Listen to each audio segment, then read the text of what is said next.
A special thank you to each of our subscribers who make this channel possible. Here's today's story. In a significant address during the annual U.S. ASEAN summit held in Vientiane, Laos, U.S. Secretary of State Antony Blinken expressed deep concerns regarding China's increasingly dangerous and unlawful activities in the disputed waters of the South China Sea.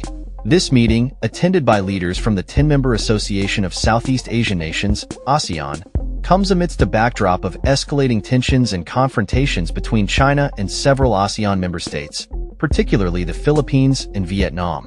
Blinken's remarks highlighted the U.S. commitment to upholding freedom of navigation in this vital maritime trade route, which sees about a third of global trade transit through its waters, rich in resources such as fishing stocks, gas, and oil.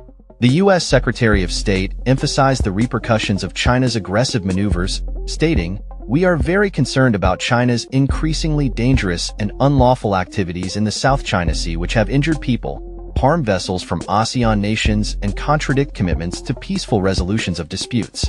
Blinken's speech was delivered as he filled in for President Joe Biden, underscoring the importance of U.S. engagement in the region.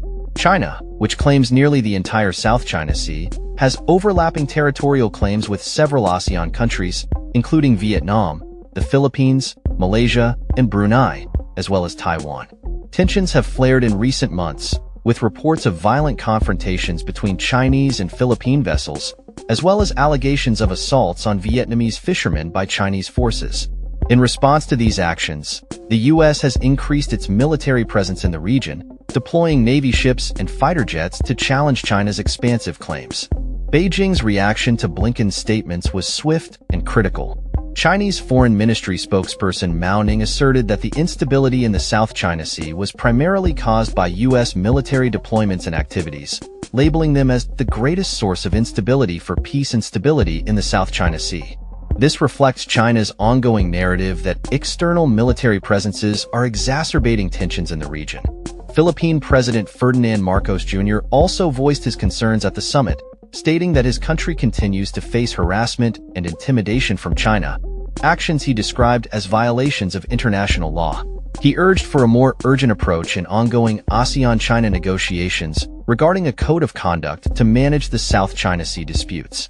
While officials have set a target to finalize this code by 2026, progress has been stymied by disagreements over the binding nature of the agreement.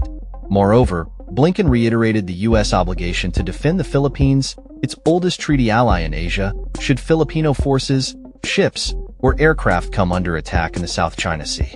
This commitment underscores the U.S. strategic interest in the region and its role as a counterbalance to China's assertive claims. The summit also addressed other pressing regional issues, including the civil war in Myanmar, North Korea's destabilizing behavior, and Russia's aggression in Ukraine.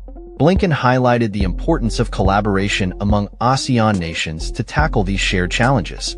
In a broader context, the summit discussions included the ongoing crisis in the Middle East, with pro-Palestine countries like Malaysia and Indonesia calling for an immediate ceasefire as the conflict marked its one-year anniversary. UN Secretary-General Antonio Guterres, who met separately with ASEAN leaders, emphasized the urgent need for a political solution to the escalating violence in Gaza and condemned attacks against peacekeepers. As the geopolitical landscape continues to evolve, the U.S. remains committed to reinforcing its alliances in Southeast Asia and addressing the multifaceted challenges posed by China's actions in the South China Sea and beyond. The ongoing dialogues and negotiations within ASEAN will be crucial in shaping the future dynamics of the region, particularly concerning maritime security and the adherence to international law.